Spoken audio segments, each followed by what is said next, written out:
우리 하나님의 말씀 함께 같이 봅니다. 로마서 7장 1절로 4절까지 말씀을 함께 같이 읽도록 하겠습니다. 로마서 7장 1절로 4절 말씀 함께 읽습니다. 형제들아, 내가 법 아는 자들에게 말하노니 너희는 그 법이 사람이 살 동안만 그를 주관하는 줄 알지 못하느냐.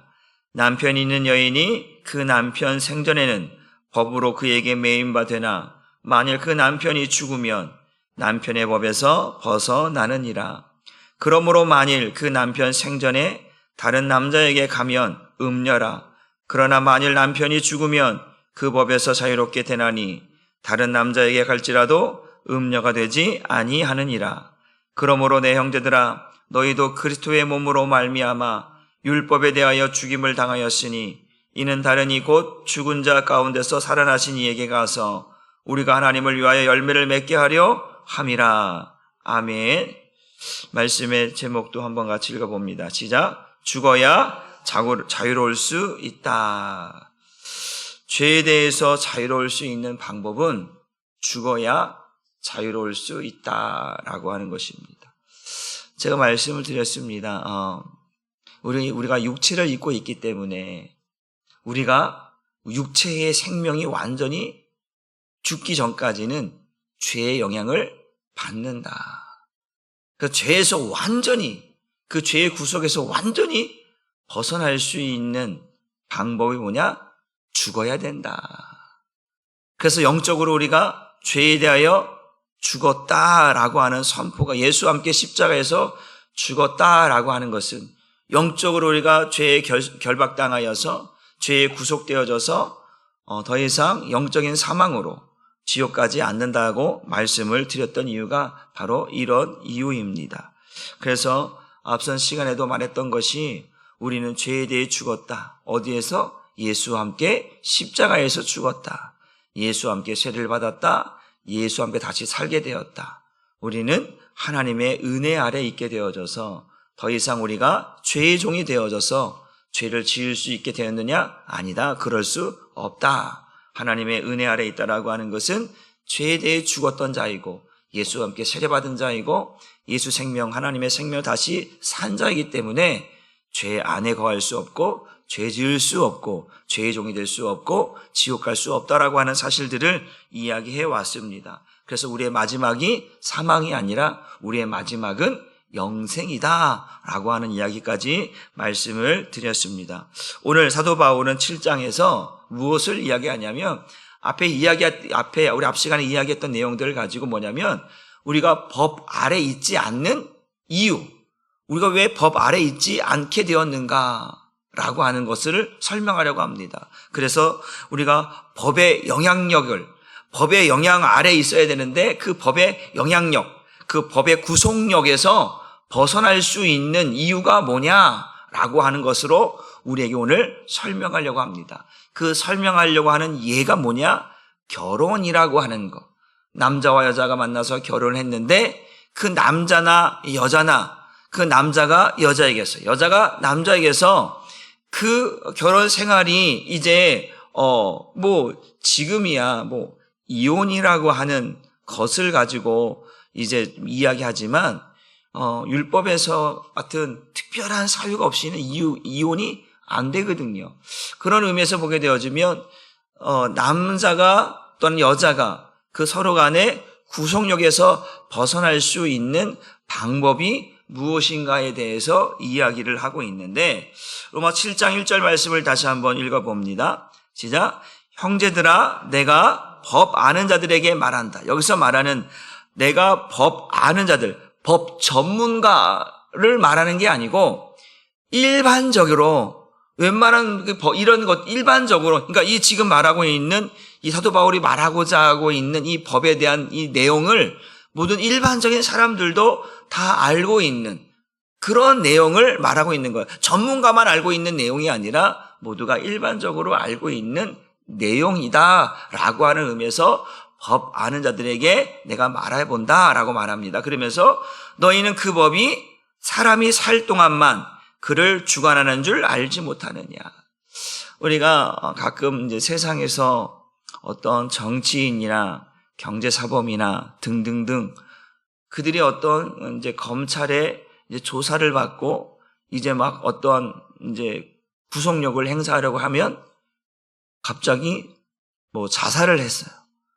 그러면 경찰이 그 사람을 향해서 조사하고 법적인 어떤 것을 가지고 구속력을 행사하려고 할 때 상대방이 죽었다면 더 이상 그 문제에 대해서 구속력을 행사할 수가 없고 법의 영향력을 행사할 수가 없고 그 문제는 소멸돼 버리는 거예요. 더 이상 그 문제 가지고 파고들자. 그 사람에 대해서 그 주변의 사람들에게는 영향이 갈 수 있겠지만 죽은 사람에 한해서는 법적인 어떠한 구속력을 행사할 수가 없다. 왜? 죽었기 때문에 그렇다라는 것이죠. 그러니까 법의 영향력을 행사할 수 없는 상태가 뭐냐? 그 상대가 죽었다라는 거예요.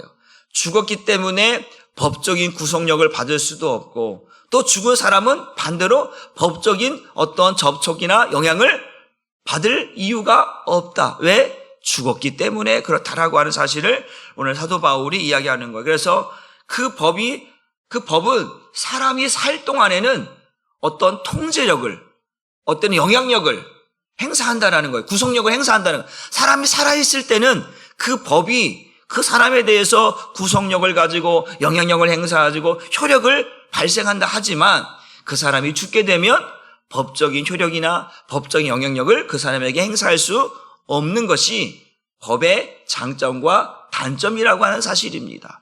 그렇기 때문에 오늘 사도 바울은 이제 남자와 여자가 결혼했을 때에 이 문제에 대해서 이 법에 대한 문제를 가지고 이것을 설명하게 됩니다. 그래서 한번 보게 되어지면 우리 7장 2절과 3절 말씀을 한번 같이 보게 됩니다. 시작. 남편이 있는 여인이 그 남편 생전에는 법으로 그에게 매인 바 되나 만일 그 남편이 죽으면 남편의 법에서 벗어나느니라. 그러므로 만일 그 남편 생전에 다른 남자에게 가면 음녀라. 그러나 만일 남편이 죽으면 그 법에서 자유롭게 되나니 다른 남자에게 갈지라도 음녀 되지 않니라. 뭐 이 음녀라고 하는 것은 오늘날 말하면 간음죄에 해당되는 것이거든요. 간음죄. 요즘은 간음죄가 죄의 법적인 구속력을 갖지 않는다라는 거죠. 그게 또 심각한 사회적인 문제가 되는 거죠. 바람을 펴도 그게 옛날에는 구속력을 행사했는데 지금은 간음죄를 지어도 구속력이 없다. 이혼 사유는 되지만 구속력은 없다라는 거예요. 그래서 참 심각한 문제가 되고 있는 현실입니다. 그런데 오늘 보게 되어지면 남편이 있는 여인이 뭐예요? 결혼한 여자란 말이에요. 이 결혼한 여자가 그 남편의 생전에는 그 결혼이라고 하는 이제 이 법에 구속되어 있다. 그 법이라고 하는 이 결혼이라고 하는 이 틀 속에 이제 구속력을 갖게 되는 거예요. 그러니까 예를 들어서 남자와 여자가 결혼을 했어요. 그런데 이제 하다 보면 티격티격 싸우기도 하고 성격이 맞지도 않고 막 그래. 그런데 뭐 율법에는 특별한 어떠한 큰 문제가 이슈가 되지 않고서는 이혼할 수가 없는 거예요. 그런데 정말 너무 힘들어도 이게 이제 이혼 사유가 안 되니까 그러면 어떻게 이 서로가 남자와 여자에 대해서 어떻게 자유로울 수 있는가? 그거는 딱 한 가지밖에 없다. 그러니까 사도 바울은 두 가지를 이야기하고 있는데 그게 뭐냐면 남편이 죽으면 누가 죽으면요? 여러분들 자유로우고 싶습니까? 남편이 죽으면 그 여자는 남편의 구속력에서 자유로울 수가 있다. 또 다른 한 번은 뭐냐면 여자가 죽으면 그 남편의 구속력에서 자유로울 수 있다. 그러니까 남자나 여자나 둘 중에 하나가 뭐 해야 된다? 죽어야만 서로가 서로에 대해서 자유로울 수 있다라고 하는 이야기. 그 외에는 벗어날 방법이 없다라고 하는 이야기를 이야기하고 있는 거예요. 그건 이제 우리 율법에 대한 이야기를 하고 있지만 오늘날에는 그냥 둘이 안 맞으면 헤어지고 남나면 그 님이라는 글자에 점 하나 찍으면 남이라고 하잖아요. 그런 노래 가사 말도 있는데 그만큼 오늘날에는 이혼율도 많고 서로가 서로에 대해서 성격 차이다 이런 이유로 이혼하는 사유도 많이 있지만 성경에서 말하고 있을 때 바로 그런 구속력, 남자가 여자에게, 여자가 남자에게 서로의 구속력을 갖고 있기 때문에 거기서 자유로울 수 있다면, 자유로워지려면 남자나 여자나 누군가는 죽어야만 그 구속력에서 벗어날 수 있고 자유로울 수 있다라고 하는 이야기를 이야기합니다. 이러한 이야기는 공통적인 세상의 법에서도 똑같이 적용되는 것이다. 어느 나라 법이든 이러한 법들이 모든 나라에게 있다. 이게 어떤 세상의 법에 적용되는 그런 일반적인 법이라고 하는 것을 이야기하면서 이 이야기를 이 결혼의 문제, 남자와 여자가 자유로워지는 이 문제에 대해서, 이 결혼 문제에 대해서 무엇을 얘기하려고 하느냐? 우리가 율법과 복음이라고 하는 것을 이야기하려고 하는데 우리가 율법의 저주 아래 갇혀 있다. 율법의 그늘 아래 갇혀 있다. 라고 하는 것에서 벗어나려면 어떻게 되느냐? 율법이 죽든 내가 죽든 둘 중에 하나가 뭐 해야 돼? 죽어야 돼. 그러니까 율법은 죽지를 않아. 율법은 그대로 있는 거예요. 율법은 그대로 있어. 율법이 사라지지가 않아. 율법은 그대로 있단 말이에요. 그런데 그럼 누가 죽어야 되는 거야? 내가 죽어야 되는 거예요. 그런데 우리 예수님이 이 땅에 오셔서 하시느냐면 율법을 폐하고 뭐야? 첫째 것을 폐하고 둘째 것을 세우려 하심이라 라는 거예요. 그래서 히브리서 9장에 보게 되어지면 그 첫째 것에 흠이 있으므로 둘째 것을 주셨다라고 말씀합니다.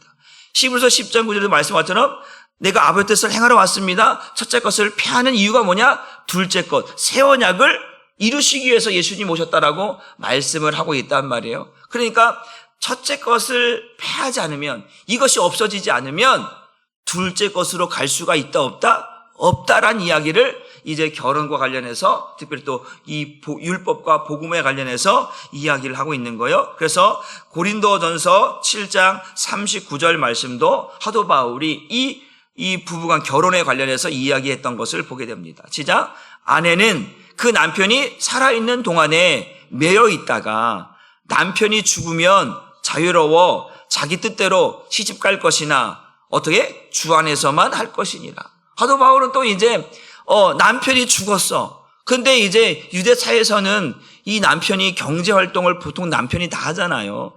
그렇기 때문에 남편이 죽으면 여자가 사회활동이나 사회적인 어떤 경제활동을 하기가 쉽지가 않아요. 그러다 보니까 생계 유지할 수 있는 상황들이 여의치가 않단 말이에요. 그러니까 보통 그러다 보면 이제 그렇게 해서 힘들어요. 그러다 보니까 이제 재혼을 하는 경우가 있는데 남편이 죽었으니까. 그런데 어떤 문제가 있냐면 사도 바울은 말할 때 당신이 예수 안에서 만약에 살다가 남편이 죽었다면 당신은 세상 사람들과 결혼하지 말고 그리스도 안에서 예수 믿는 사람들과 함께 그 영적인 것들을 누리면서 재혼하라고 이야기하고 있는 거예요. 그냥 눈만 맞아갖고 결혼하지 말고 예수 믿는 사람 할 수만 있다면 그리스도 안에서 다시 재혼하라고 이렇게 이야기하고 있는 거예요. 왜? 그리스도 안에 살다가 남편과 그리스도 안에 살다가 남편이 죽었어요. 그런데 이래서 재혼을 하게 되는 상황이 됐어. 세상 사람들과 어울려 결혼하지 말고 할 수만 있다면 예수 믿는 사람, 신앙생활 할 수 있는 사람들과 재혼하는 그것이 당신이 하나님 앞에 의의 병기로 또 쓸 수 있는, 하나님의 뜻대로 살 수 있는 방법이라고 하는 한 가지 예를 들어서 설명하고 있습니다. 그래서 남편에게 해방될 수 있는, 자유로울 수 있는 방법, 아까 말한 것처럼 남편이 죽거나 여자가 죽거나 둘 중에 하나가 죽어야 그 남편에서 여자에게서 자유로울 수 있는, 구속력에서 해방될 수 있다는 걸 말합니다. 로마서 7장 4절 말씀을 현대인의 성경을 한번 같이 읽어봅니다. 시작. 형제 여러분, 그러므로 십자가에 못 박히신 그리스도를 통해 여러분도 율법에 대하여 죽었습니다. 이것은 우리가 다른 분, 곧 부활하신 그리스도의 사람이 되어 하나님을 위해 열매를 맺기 위한 것입니다. 그러니까 지금 보세요. 율법에 대하여 죽었다. 그러니까 언제 죽었느냐? 예수와 함께 내가 죽었다라는 거예요. 그러니까 예수님은 율법을 폐하러 왔지만 근데 율법은 여전히 있다. 여전히 있는 거예요.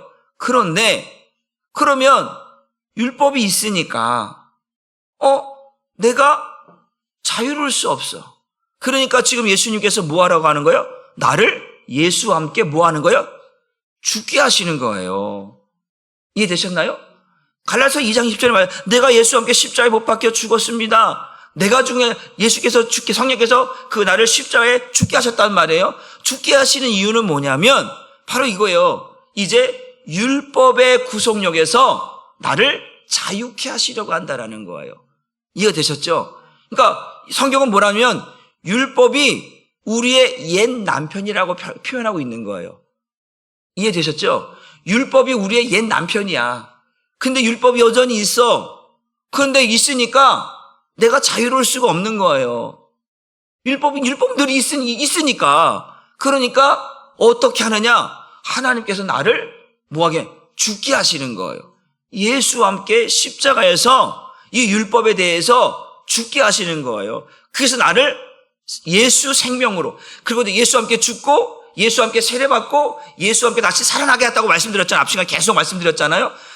그러면 어떻게 하느냐? 이제 율법에 대해서 내가 죽었어. 근데 예수가 다시 살아났어.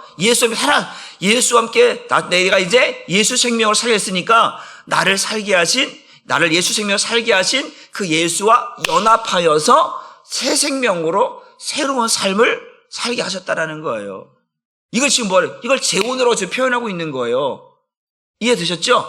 그러니까 하나님은 내가 율법에서 떠날 수가 없으니까, 벗어날 수 없으니까, 율법의 저주 아래 있으니까, 사람의 힘으로, 사람의 방법으로 헤어날 수 있는 방법이 없으니까 하나님께서 나를 이 율법에 대해서 죽게 하셔서 이제 예수와 함께 새 생명, 예수 생명으로 예수와 함께 새 생명으로 살게 하시려고 나를 죽게 하시고 예수와 함께 살게 하셔서 예수와 한 몸 되어 살게 하셨다. 그래서 우리를 뭐예요? 예수가 우리의 뭐예요? 신랑. 우린 예수의 뭐예요? 신부라는 얘기지. 그 얘기를 하고 있는 거예요. 그러니까 오늘도 우리가 예수와 함께 다시 사는 생명인 거예요. 율법에 대해서 죽었기 때문에 이제 율법이 나에 대해서 어떠한 영향력을 행사할 수 있다 없다? 없다. 왜 할 수 없는 거예요? 내가 죽었으니까. 예수와 함께 십자가에서 율법에 대해 죽었으니까 율법이 나에 대해서 구속력을 행사할 수 없고 나 또한 이제 그 율법에 대해서 접촉을 받거나 영향력을 받지 않아도 된다. 나는 뭐 했으니까? 죽었으니까. 죄에 대해서 율법에 대해 죽었으니까 나는 이제 자유롭다. 뭐에 대해 자유로운 거예요? 율법에 대해서. 죄에 대해서 나는 자유롭다. 그러니까 나는 이제 누구와 함께 살아도 괜찮은 거예요? 쉽게 말하면 재혼이라는 얘기를 하겠지만 이제 나는 예수와 함께 살아도 아무런 문제가 있다 없다? 없다. 오히려 예수와 사는 게 더 행복하고 더 기쁘고 더 즐겁고 더 좋은 거예요. 그러니까 죄에 대해 죽고 예수 생명으로 예수와 함께 한 몸 되어 사는 것이 더 행복하다라고 하는 것을 오늘 사도 바울이 이 법을 가지고 그리고 그 율법에서 벗어날 수 있는 방법이 뭐냐? 바로 죽는 것이다. 어떻게 죽냐? 예수와 함께 십자가에 죽는 것밖에는 없다라는 이야기를 하고 있는 거예요. 죄의 율법에서 벗어날 수 있는 방법은 예수와 함께 십자가에 죽어서 이제 죄의 결속력이나 죄의 결박으로부터 죄의 효력으로부터 영향력을 받지 않아도 나는 자유롭게 살 수 있는 새 생명의 삶을 살아가고 있다라고 하는 사실을 여러분들이 깨달을 수 있기를 주님의 이름으로 축복합니다. 그래서 율법이 우리의 옛 남편이라고 해서 옛 남편이기 때문에 그 율법이 있는 한은 내가 어떠한 그 율법의 통제에서 벗어날 수 없는데 예수께서 나를 죽게 하심으로 나를 살겠다라는 거예요. 그래서 갈라디아서 6장 14절 말씀을 한번 같이 또 읽어봅니다. 시작. 그러나 나에게는 우리 주 예수 그리스도의 십자가 외에는 결코 자랑할 것이 없습니다. 이 십자가를 통해서 세상이 나에 대하여 죽었고 나도 세상에 대해서 죽었습니다. 이게 지금 갈라디아서 2장 20절의 말씀의 연장선이죠.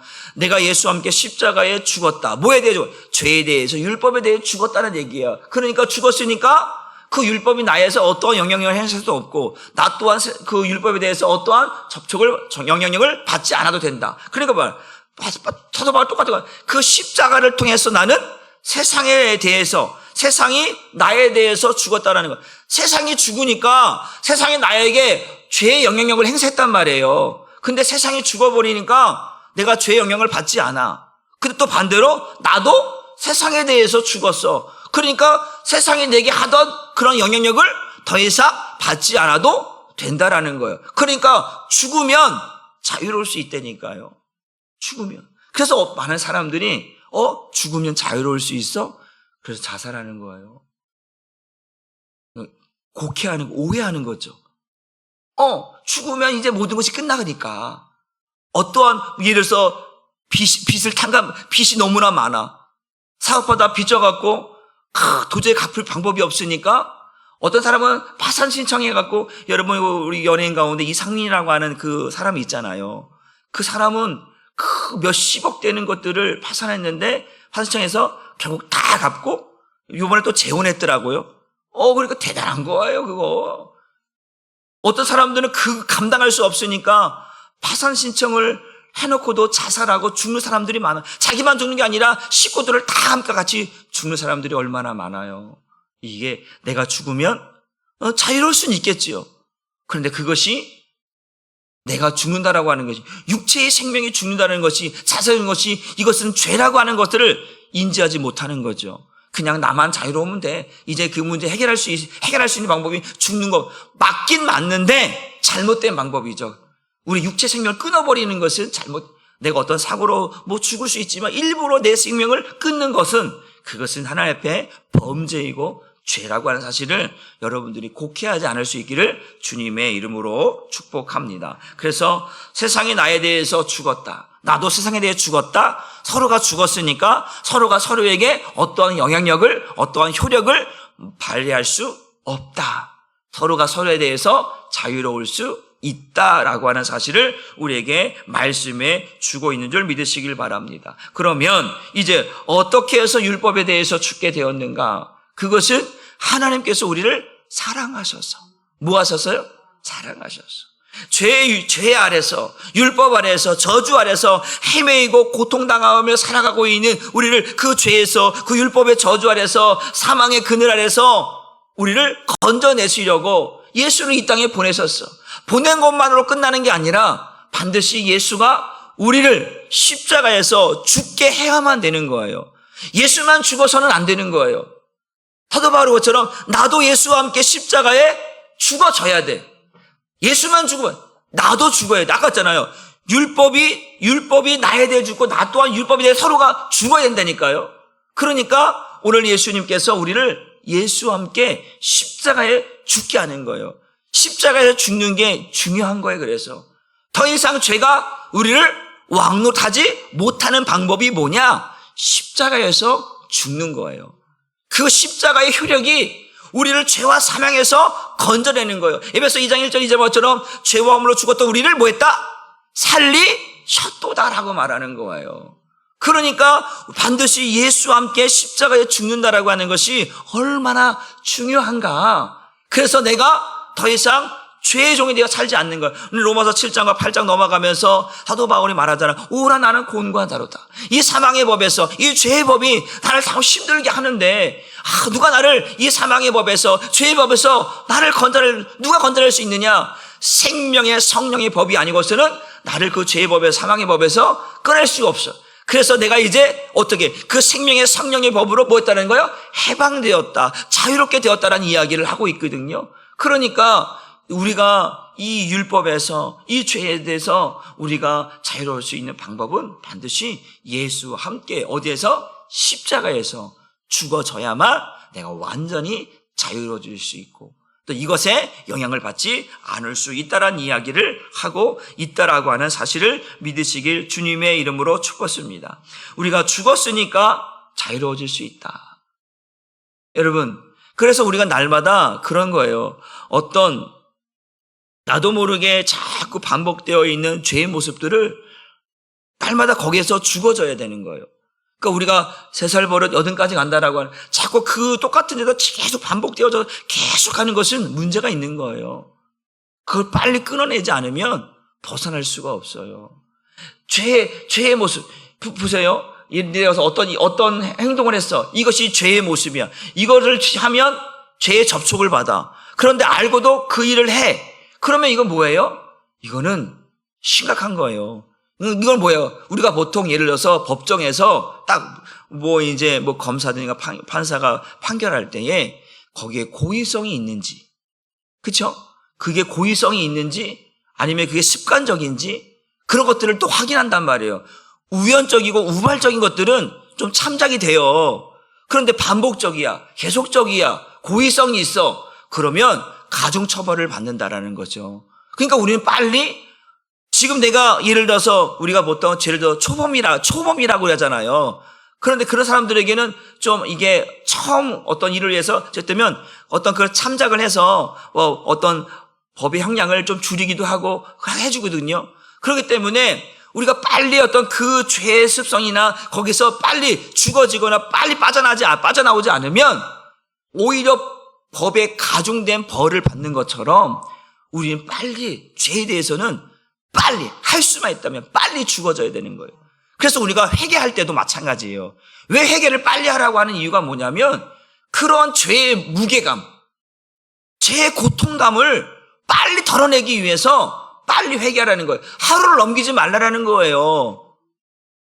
이해되셨죠? 그러니까 우리는 어떤 죄에 대해 어떤 죄가 내게 들어왔어.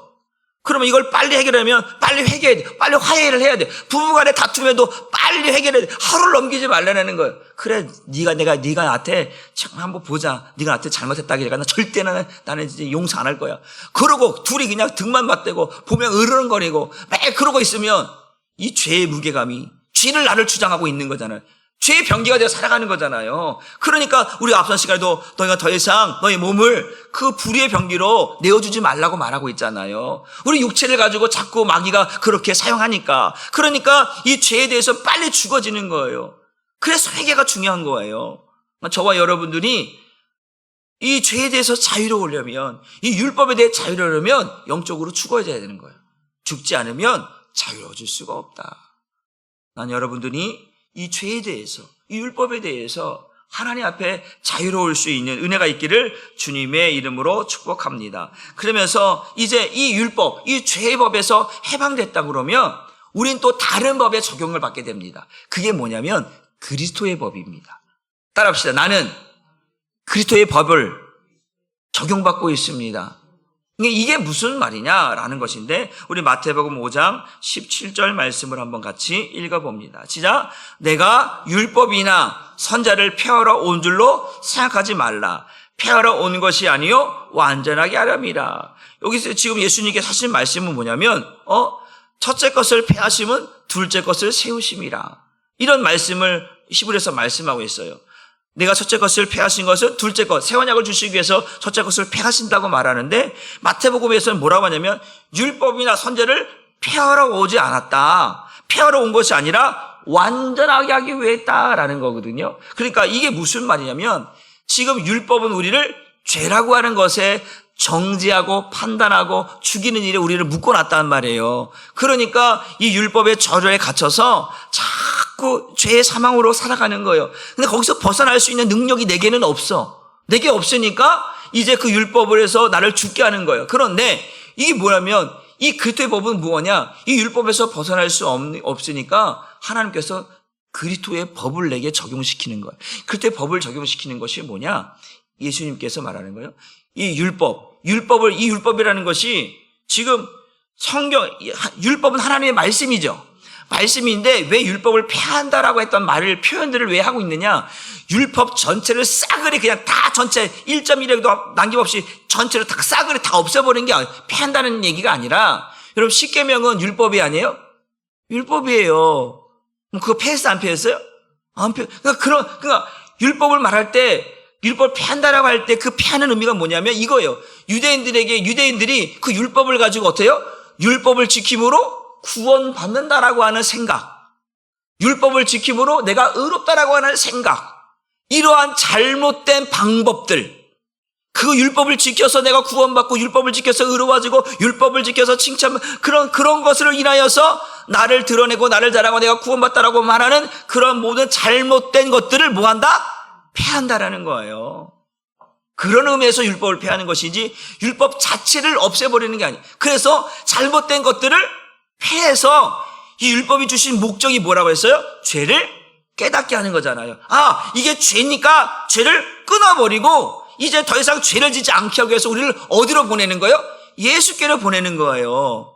그러니까 율법에서 벗어나서 우리 이제 그리스도 안에서 그리스도께 주시는 그리스도의 법, 생명의 성령의 법, 그 법 안에서 새롭게 살아간다라는 거예요.